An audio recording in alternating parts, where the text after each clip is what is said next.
It was a bright summer morning at Mapleton International Airport, a modern and bustling hub on the east coast of the United States. Sunlight streamed through the massive glass windows of the main terminal, casting a golden glow onto rows of airplanes parked outside, ready for takeoff. The digital clock in the main concourse read 8:15 a.m. as crowds of passengers, hailing from different countries and backgrounds, hurried through security checkpoints. Overhead announcements echoed about flight departures and arrivals.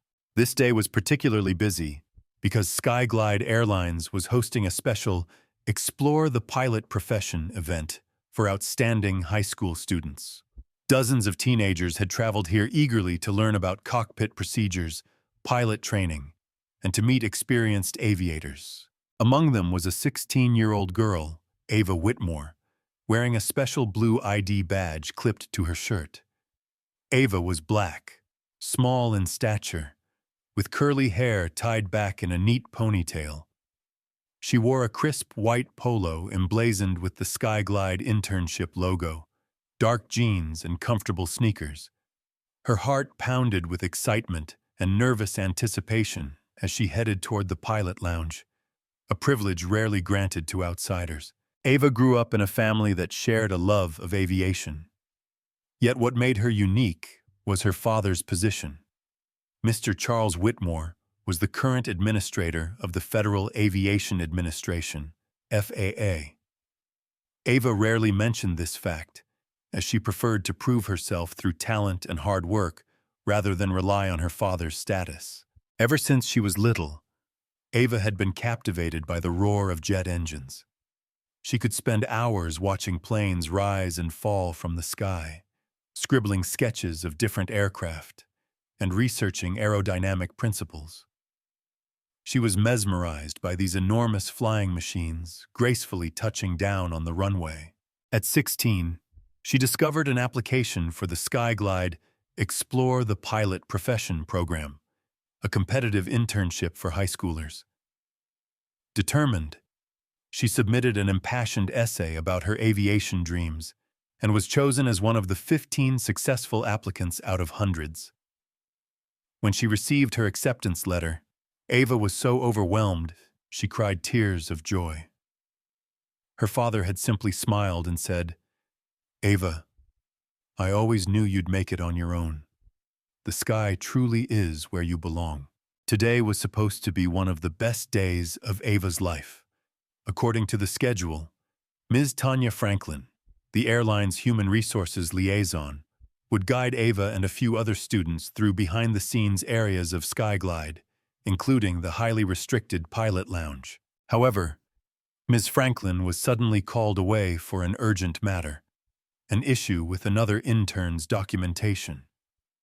Before rushing off, she quickly told Ava, "Wait here in the lounge for about 10 minutes, Ava.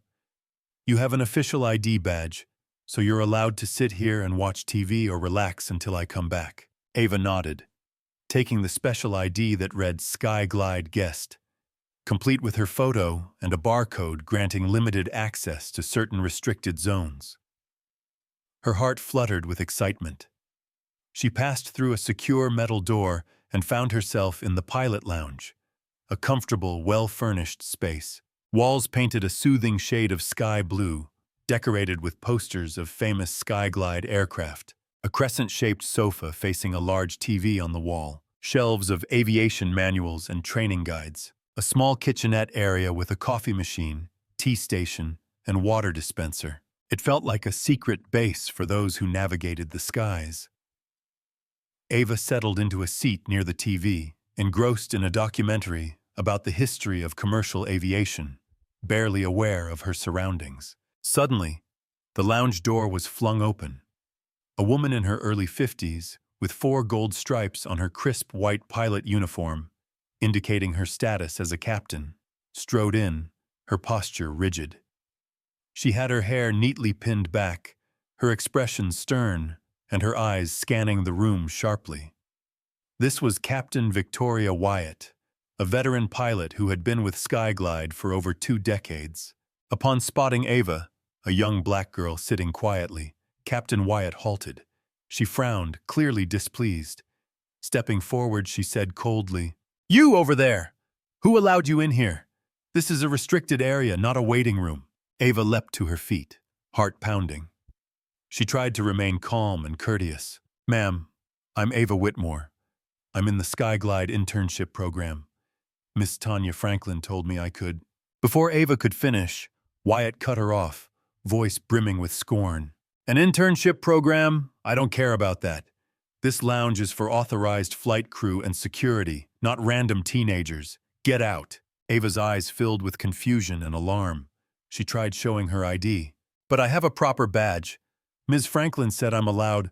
Wyatt snatched the badge from Ava's neck, yanking the lanyard hard enough to tear it apart. Glancing at the card, Wyatt scoffed. "This is fake. A kid like you wouldn't be allowed in a restricted crew area. Out now, or I'll call security." Ava was stunned. Her pulse raced as anxiety welled up. How had she suddenly become an intruder? She stammered, I haven't done anything wrong. It's an official ID from Skyglide. Ms. Tanya Franklin can confirm." Wyatt ignored her, pulling out a handheld radio. "Security, this is Captain Wyatt in the pilot lounge. We have an unauthorized individual here, possibly using a counterfeit badge. Please respond immediately." At the sound of her call, Ava's heart sank. Nearby pilots and staff began peering through the lounge door, some taking out phones to record. The atmosphere grew tense, as if Ava had committed a serious offense. Ava suddenly realized she was facing prejudice. Wyatt's scornful look suggested the assumption that a young black girl must be up to no good. Was her dream about to be crushed by such baseless discrimination? Pushed into a corner, Ava felt her hands tremble. She remembered her father, Charles Whitmore, the FAA administrator, who taught her everything about jets and regulations. His words echoed, "Ava, don't ever doubt yourself just because others do. You have what it takes." Now, that confidence was crumbling under the weight of an unjust accusation. Ava forced herself to stay calm, telling herself that the truth would come out if she could only explain. But the waves of fear and humiliation kept building within her. Within minutes, 2 airport security officers, 1 man and 1 woman, rushed in wearing gray uniforms. The male officer looked to be in his 40s, tall and stern, identified as Officer Murphy.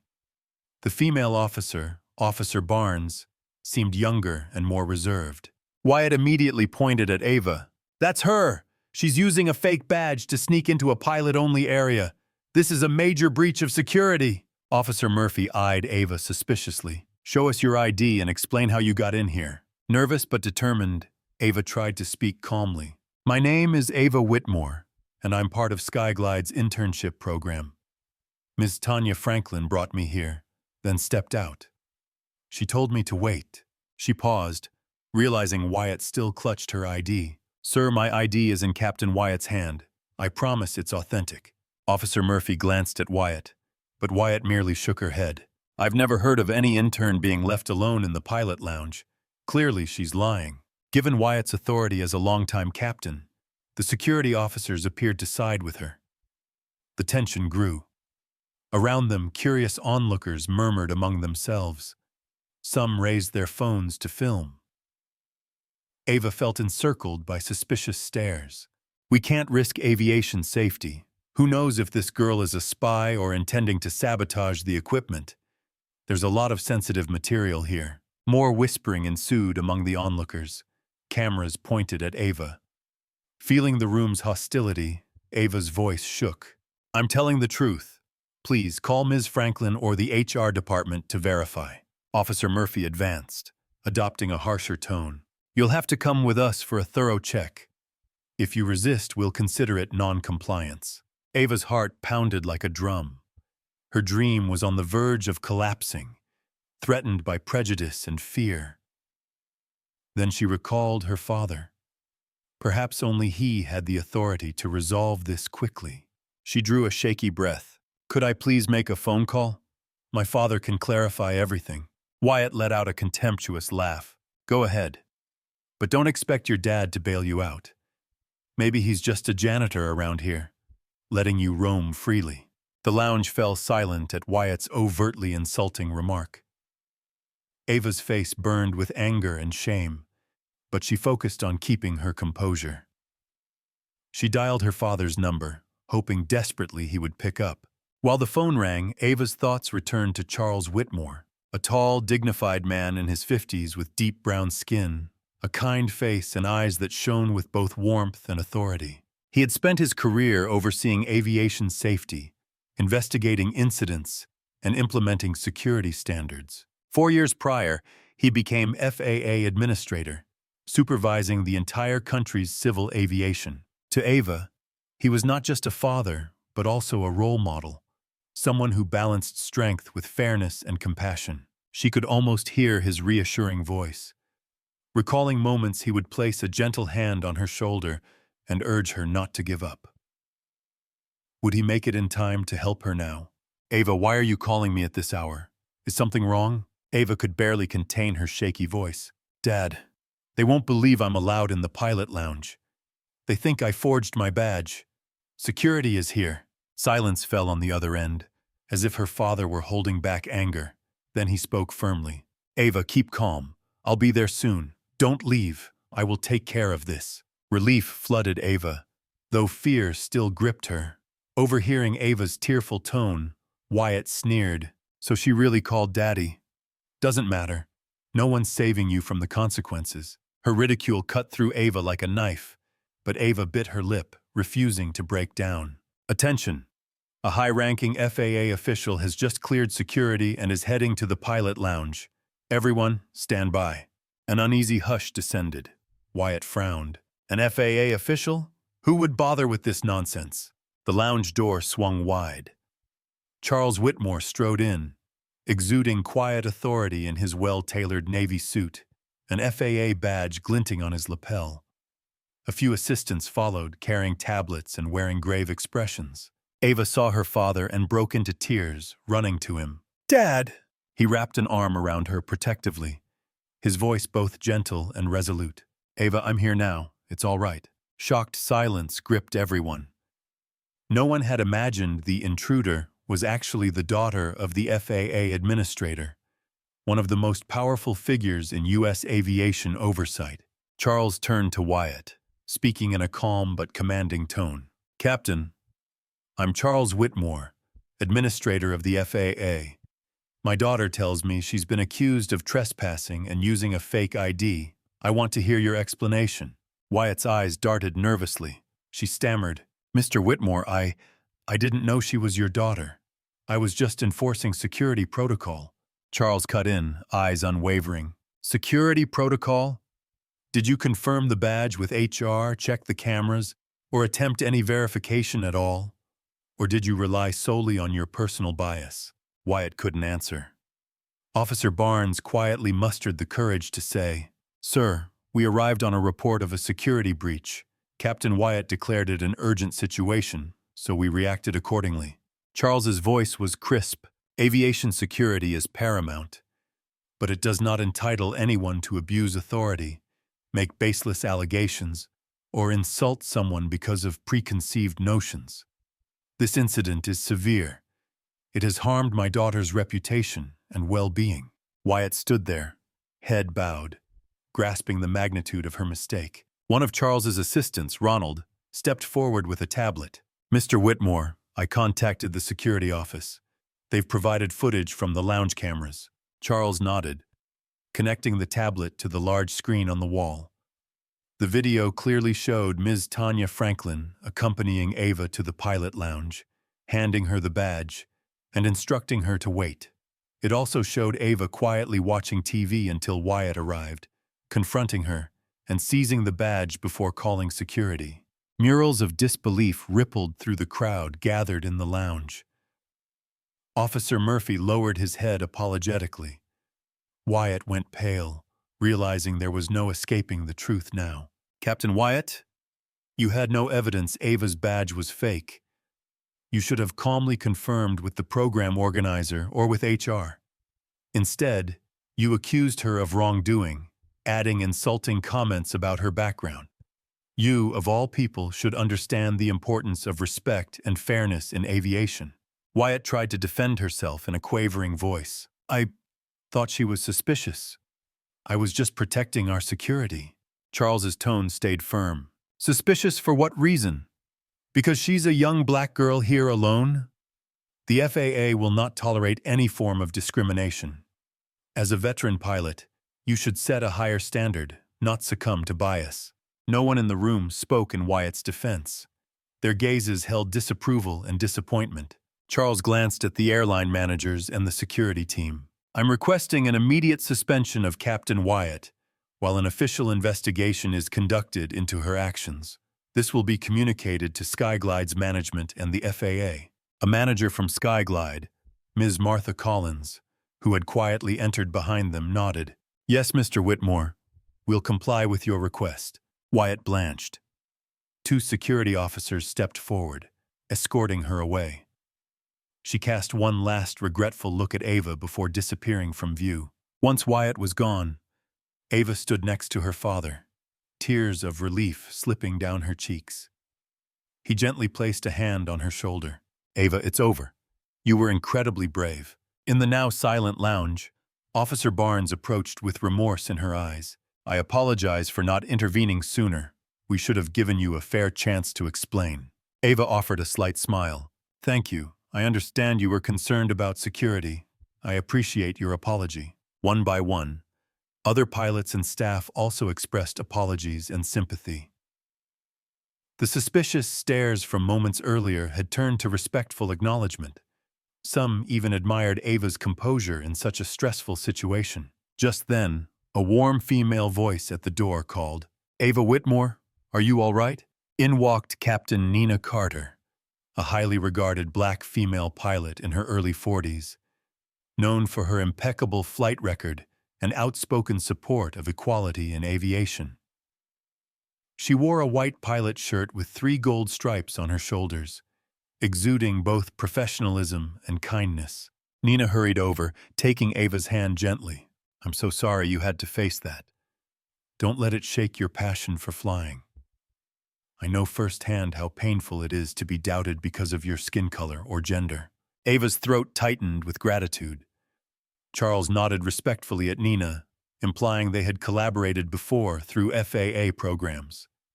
Nina turned back to Ava with an encouraging smile. I'm flying the Chicago route on a Boeing 787 at 10 a.m. Would you like to tour the cockpit? If your dad agrees, of course. Ava's eyes lit up. Charles gave her a proud nod. Go ahead, sweetheart. You deserve this experience. Nina guided Ava down the hallway toward Gate 26, where a Boeing 787 stood, final checks complete. Along the way, people whispered about Ava. That's the girl who was falsely accused. The FAA administrator came to help her. Ava felt a rush of self-consciousness, but pushed it aside, excitement surging as she approached the cockpit. Once inside, she marveled at the intricate array of dials, screens, and controls. The seats smelled of polished leather. The instruments gleamed under soft cabin lights. She inhaled the faint aroma of new plastic and coffee. Nina showed her the autopilot systems, weather radar, and flight management panel, how the pilot coordinates takeoff and landing. Ava soaked in every detail, her heart pounding with renewed determination. I won't let prejudice destroy my dream. One day I'll pilot an aircraft like this. Nina patted her shoulder. I believe you will go far, Ava. Don't ever doubt that you belong here. The incident with Wyatt didn't end there. Charles Whitmore initiated a formal inquiry, requiring Skyglide to review protocols for handling guests, security procedures, and anti-discrimination policies. He stated plainly to the media, no one, regardless of skin color, age, or gender, deserves to be mistreated in the aviation sector. We must protect safety and uphold fairness. News outlets quickly picked up the story, causing public uproar over Wyatt's actions. Many applauded the FAA and Mr. Whitmore's decisive response. Skyglide soon announced a revamped training program for pilots and staff on cultural sensitivity and diversity awareness. Ava's name spread as an example of resilience. Even after facing blatant prejudice and a frightening ordeal, she'd remained poised and never lost faith in her dream. A few days later, at a press conference held in the VIP lounge of Mapleton Airport, Charles Whitmore stood side by side with Ava to introduce a joint FAA Skyglide initiative called Sky for All. This project aimed to open doors for young people of any background or race, giving them opportunities to explore aviation careers. Ava was named the youth ambassador of the program. Speaking in front of cameras and reporters, she thought back to the dread she'd felt in the pilot lounge. Yet she also remembered how justice and compassion had prevailed. She spoke. "I believe everyone deserves the chance to pursue their passion, no matter where they come from. I was terrified at times, but I trusted that the truth would come out if I stayed strong. I hope my story encourages other young people to keep going." In the audience, Nina Carter smiled proudly. Charles watched his daughter with a mix of warmth and admiration. Ava's heart brimmed with hope. She realized her journey wasn't simply about vindication. It was about using her voice to help reform the industry she loved. Though Captain Wyatt faced suspension and potential serious consequences for her conduct, the story sent a positive message. Prejudice and discrimination can swiftly undermine someone's aspirations, but if justice and social responsibility are upheld, the injured party can be restored to dignity, and those who misuse their power are held accountable. Ava Whitmore, once a victim of a pilot's bias, now stood as a symbol of determination and self-worth. Rather than harboring anger, she transformed her ordeal into a powerful lesson, spreading hope and empathy wherever she went. In the months that followed, Ava continued her internship. Each time she passed the lounge door, once the scene of her darkest moment, she recalled how close she had come to losing her dream. Instead, she grew more dedicated, regularly training on flight simulators with Nina Carter and attending safety seminars with her father at the FAA. Yes, the future would bring challenges, but Ava knew the sky was wide enough for every dream. This once accused teenage black girl was steadily moving closer to becoming a full-fledged pilot. In her eyes shone a steadfast conviction. No matter the setbacks, never doubt yourself. Justice may come late, but it will come. We all have a place in the skies. Ava's story reminds us of the destructive power of bias, yet it also underlines the extraordinary power of justice and compassion. Nobody should suffer discrimination because of skin color, background, or age. If you ever face or witness such injustice, don't stay silent. Speak up, seek help, and trust that the truth can prevail. Do you have a story or perspective on prejudice and equality? Feel free to share so we can continue spreading a positive message. If you find this narrative meaningful, please like and share it, helping others draw strength and inspiration. Thank you for listening, and see you in our next uplifting story.